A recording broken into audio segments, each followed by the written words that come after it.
So my opponent said that money gets pumped back in, but that doesn't help in the long run, and the debt will still be there.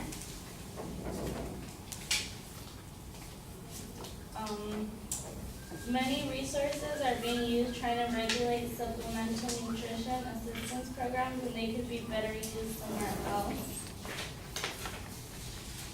He also said that there's people who don't need it, or I'm saying that there's people who don't need it and they take advantage of it, and that's why not all people should qualify.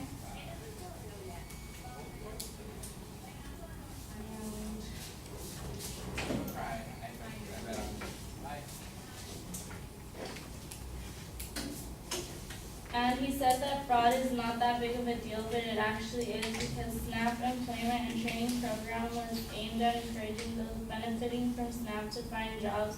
However, it has been proven ineffective because they did not keep track of how many people entered employment or experienced wage gains. Many people in the program continued to get the same amount even when they made more money, so that's not fair to all the other people. He also said that the average is only 8 months and it raised up to 10, but the majority of SNAP recipients is 56%, and they are on the program longer than 5 years, and fewer than only 10% are on food stamps for 6 months or less. Also, in some states, welfare recipients can end up getting more money than those who work a job, according to analysis report of state this past August, and I got that from Policy Month.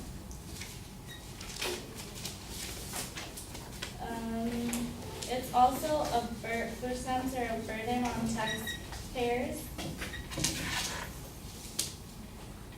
and even though he says money comes back in, as the money spending increases, fewer dollars are available in the private sector.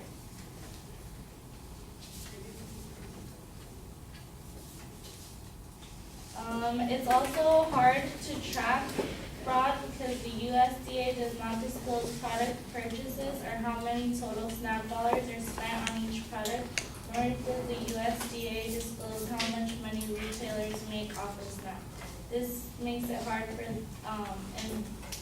journalists to investigate and watchdogs to identify fraud. So the statistics that say there's not that much aren't putting this and taking it into consideration. On September 17th, 9 retailers in Baltimore were indicated on charges of food stamps fraud in the amount of $7 million, and I also got that from Policy Month. And food stamps do make people dependent because, as I said earlier, they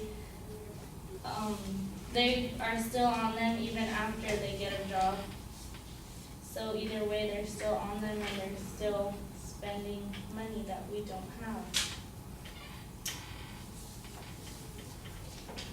And I think how he said that either way the money is still going around, it's like negative money because it's money that we don't have, so I don't think that's really a good thing.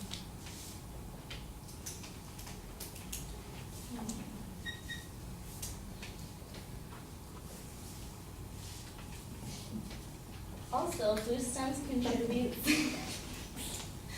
significantly to an obesity problem, according to a recent story in the Washington Post. Roughly $2 billion in food stamps go to purchase junk food. And we don't need them because most people who qualify for nutritional assistance also qualify for other welfare programs, since there is no limit for how many programs you can be involved in. Majority of people on SNAP have other forms of government aid, so that's like too much help.